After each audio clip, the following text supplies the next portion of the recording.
Olá, meus amores! Tudo bem com vocês? A ProRegiane espera sinceramente que sim, que vocês estejam muito bem em casa, se cuidando e estudando também, turminha. Vamos para mais uma aula de História e hoje vamos focar, entre outros assuntos, que é uma aula muito completa, sobre a Constituição de 1824, ou seja, pós-independência do Brasil. Então, vamos entender como foi organizado, o território nacional após a independência aqui, do nosso país. Então, prestem bastante atenção e fiquem com a explicação da prova.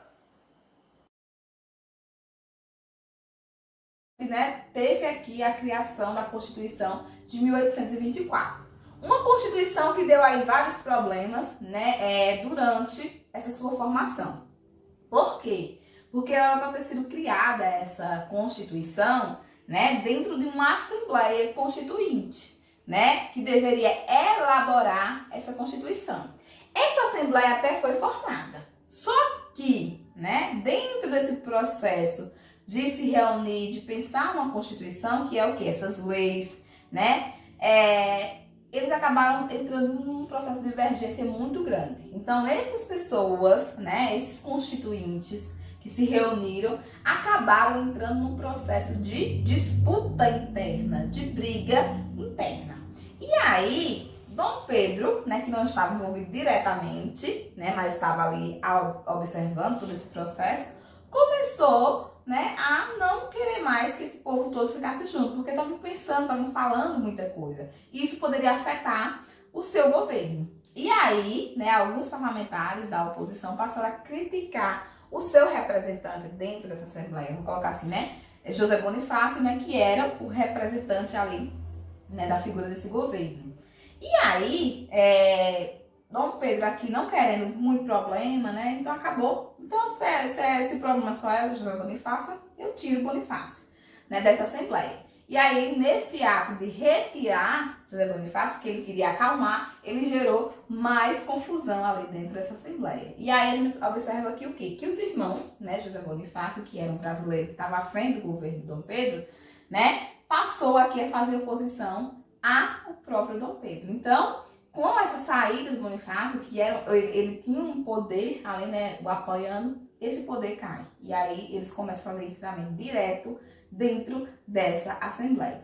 E aí, durante essa situação todinha, de reunião, de disputa interna, Dom Pedro tentando acalmar, não conseguindo, o que acontece? Ele diz, bom, devido a essa situação todinha, esse congresso aí, que ficaram aí junto aí tentando criar essas leis, não deu muito certo. E aí, na madrugada aqui, que a gente conhece o dia 12 de novembro de 1823, temendo que essa Assembleia Constituinte ameaçasse o seu reinado, Dom Pedro redige um textozinho e diz o seguinte: assim como eu chamei essa Assembleia, eu estou dissolvendo. Vai todo mundo para sua casa, que ninguém vai mais criar essa Constituição não. Quem vai criar essa Constituição sou eu, sozinho, sem essa Assembleia. E esse episódio, ficou conhecido como a Noite da Agonia. Por quê? Porque eles tentando criar, ficaram, do dia 11 ao dia 12, reunidos, em sessão contínua, sem parar. E aí, nessa madrugada do dia 12, Dom Pedro simplesmente desfaz essa Assembleia de uma forma muito arbitrária, sem pedir informação, sem nem ir lá pessoalmente dizer o motivo. Então ele só manda um mensageiro para acabar com isso tudo, turminha. E vocês acham que eles gostaram dele ter desfeito essa Assembleia? Lógico, evidentemente que não, Isso gerou uma insatisfação muito grande. Então ele desfez essa Assembleia que deveria fazer essa Constituição. Ficou sem Constituição o Brasil? Não. Dias depois, o próprio Dom Pedro reuniu 10 pessoas à sua confiança e ele mesmo criou essa Constituição. Ela foi lançada, a gente aqui, ele criou essa Constituição ainda em 1823 e um ano depois, em 1824, ele lança essa Constituição criada por ele e por essas 10 pessoas, tá bom? De uma forma totalmente aqui autoritária e que deixou essa população, principalmente a nobreza brasileira aqui, a aristocracia brasileira, muito revoltada, turminha. Os principais pontos dessa Constituição, tá bom? As principais medidas eram as seguintes. Ele cria com essa Constituição 4 poderes: o executivo, legislativo, judiciário e o moderador. Quem era esse moderador? Era ele mesmo, né? Então, ele poderia intervir em todos esses poderes aí, fazendo essa função de moderar. Era um dos pontos da Constituição. Outros pontos é que as províncias, né, teriam agora presidentes. Então, cada província teria o seu presidente nomeado por ele, né, Dom Pedro. O catolicismo seria agora a religião oficial do Brasil. Ele não faria perseguição, né, a outras religiões, mas a oficial era o catolicismo. E um artigo muito importante para a história do Brasil que estava nessa Constituição, do 8º ano, é o artigo aqui 123, que dizia o seguinte, ó: na falta do príncipe, né, com os requisitos aqui básicos para poder assumir o Brasil, né? Então, o Brasil com uma questão de sanidade, idade e tudo mais, é o que realmente aconteceu mais na frente.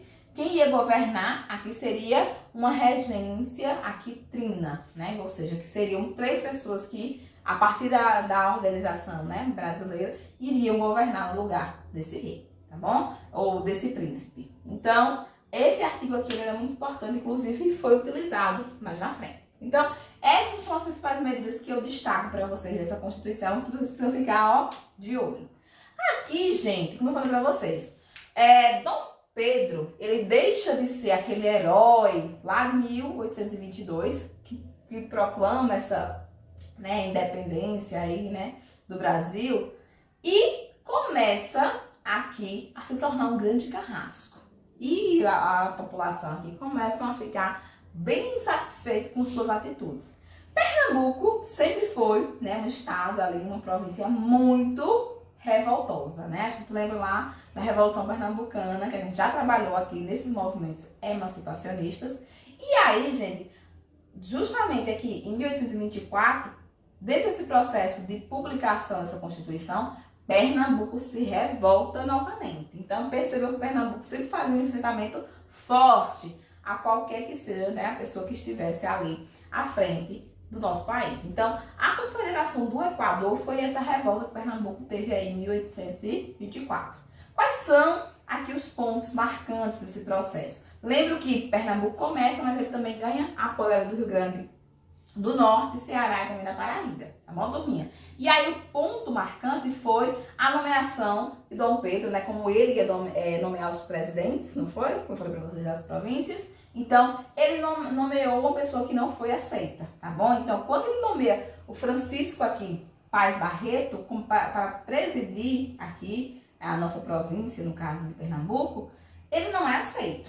E aí, ele temendo, ele vem, né, tenta tomar aqui o poder, né, se instalar, só que a pressão é tão grande que ele volta. Dom Pedro, eu não vou ficar lá, né? E aí, com essa volta aí dele, né, eles acabam tomando, né, a aristocracia, que estava aqui em Pernambuco, acaba tomando o poder. E ficam aí, né, um bom tempo à frente aqui, né, de Pernambuco. E dentre os principais motivos, né, para essa conferência aqui, né, Confederação do Equador, foi justamente a questão da insatisfação, né, que eles estavam com as imposições da Constituição aqui de 1824, a discordância com as medidas e decisões econômicas tomadas por Dom Pedro, né, a revolta diante dos pesados impostos que ele começou a cobrar, tá bom? Então ele faz esse processo de independência para poder livrar o pessoal dos impostos e começa a cobrar também aí muitos impostos. As ideias revolucionárias e iluministas, que o pessoal de Pernambuco sempre foi, né, muito ligado a essa questão, né, do pensamento iluminista. Então, esses foram os principais motivos para a questão da Confederação do Equador. Turminha, aqui a gente precisa ver os principais líderes desse movimento, que foi Frei Caneca, tá bom, gente? Que ele tinha esse nome porque, né, ele era muito pobre e vendia essas canecas, tá bom? Então, tinha esse nome aí, Padre Mororó. Né, esses dois aí foram executados porque Dom Pedro não ia deixar barato uma revolta dessa contra o seu governo. E o principal pensador, que foi Manuel de Carvalho Paz. Só que Manuel de Carvalho Paz, ele era da nobreza, ele era aristocrata, tinha dinheiro. Dentro do processo todinho, ele pede asilo aqui, né, e recebe aos ingleses, que tinham algumas embarcações ali próximo a Recife, turminha. E aí, dentro desse processo todinho, eles passam tempo, aí só que Dom Pedro manda tropas, né, faz o enfrentamento e eles acabam perdendo.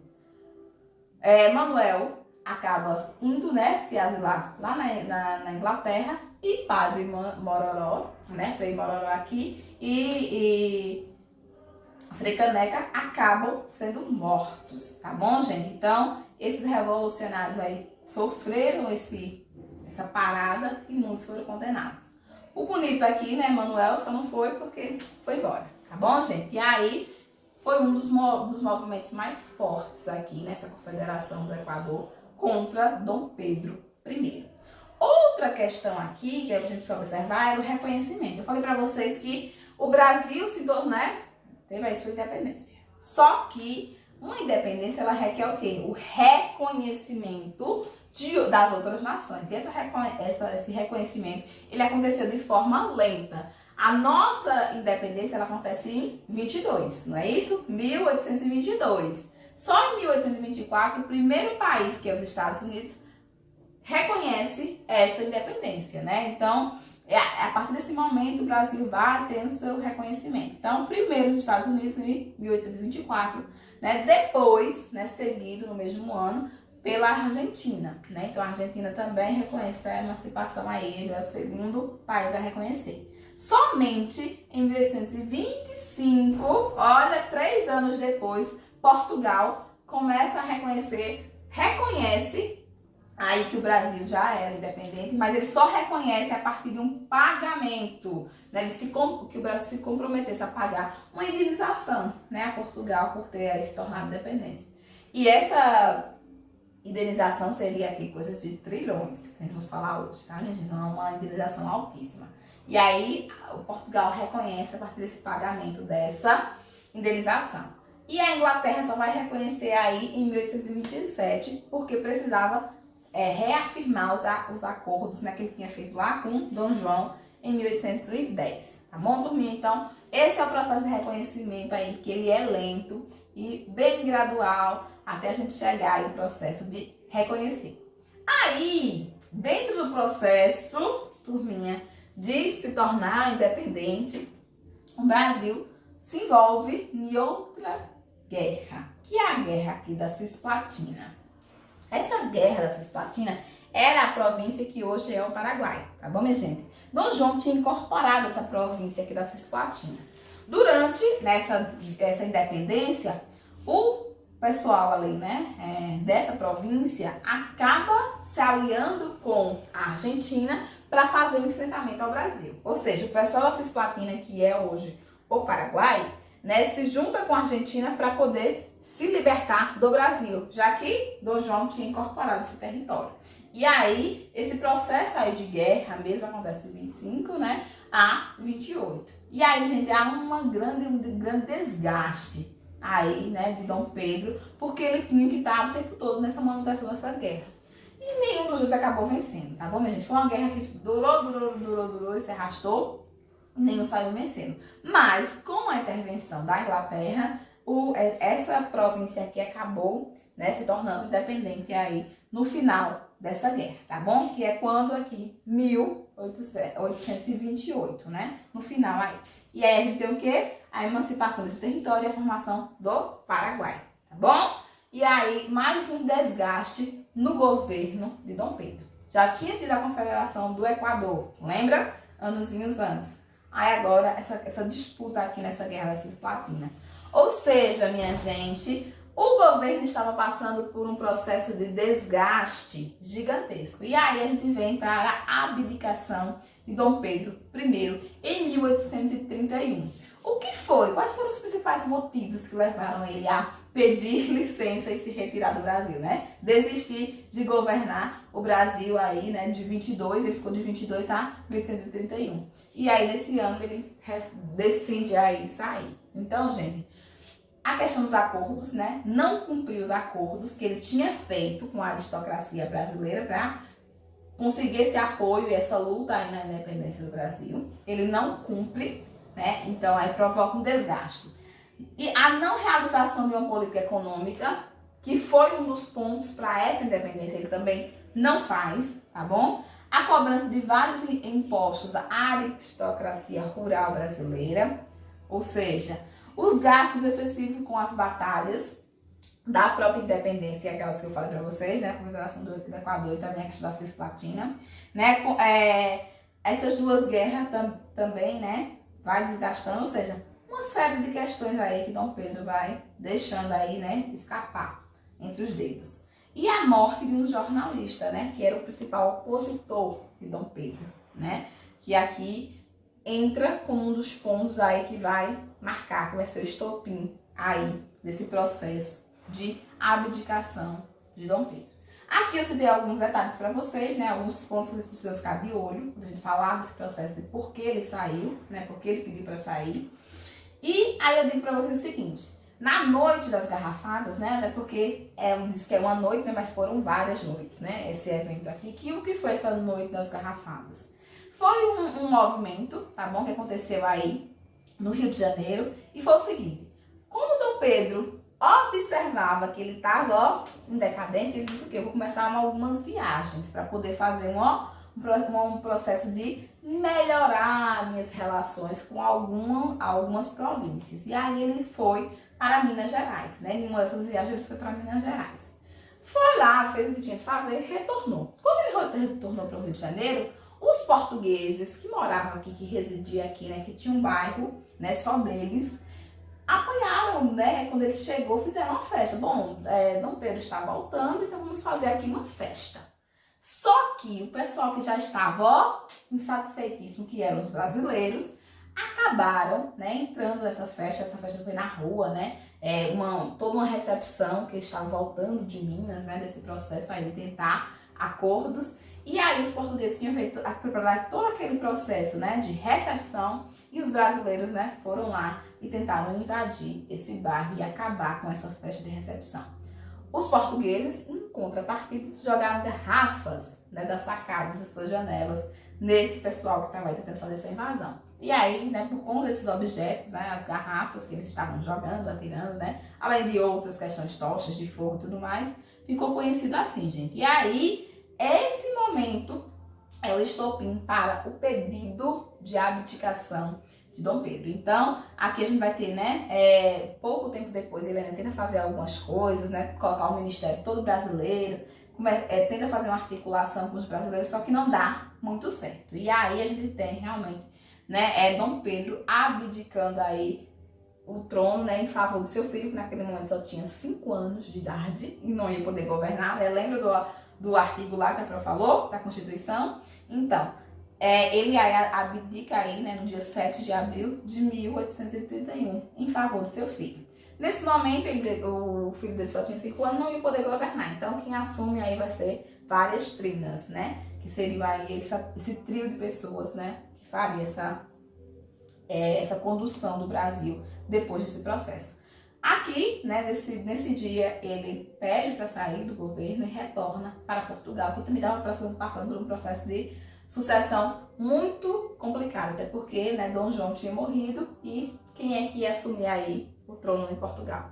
Então, todo esse processo, minha gente, aconteceu, a gente entra aqui numa fase nova que é assunto para a nossa próxima aula, tá bom? Da história, entendam aqui só o processo de independência até a abdicação de Dom Pedro I, tá bom? O período aí que ele fica governando esse país agora, independente, tá bom? Então, pontos debatidos na nossa aula de hoje, missão cumprida, capítulo também encerrado, tá bom? É um capítulo que a gente fragmentou, porque é muita coisa e vocês precisam dar conta, tá bom, minha gente? Se tem uma coisa que o brasileiro precisa entender, é esse processo de independência, tá bom? Eu digo pra vocês, são duas coisas que a gente precisa dominar. Independência do Brasil e proclamação da nossa república. E aí, por isso, um capítulo tão fragmentado para vocês, mas que é para vocês compreenderem bem direitinho, tá bom? Fiquem com Deus, até a nossa próxima aula, nosso próximo encontro, ó.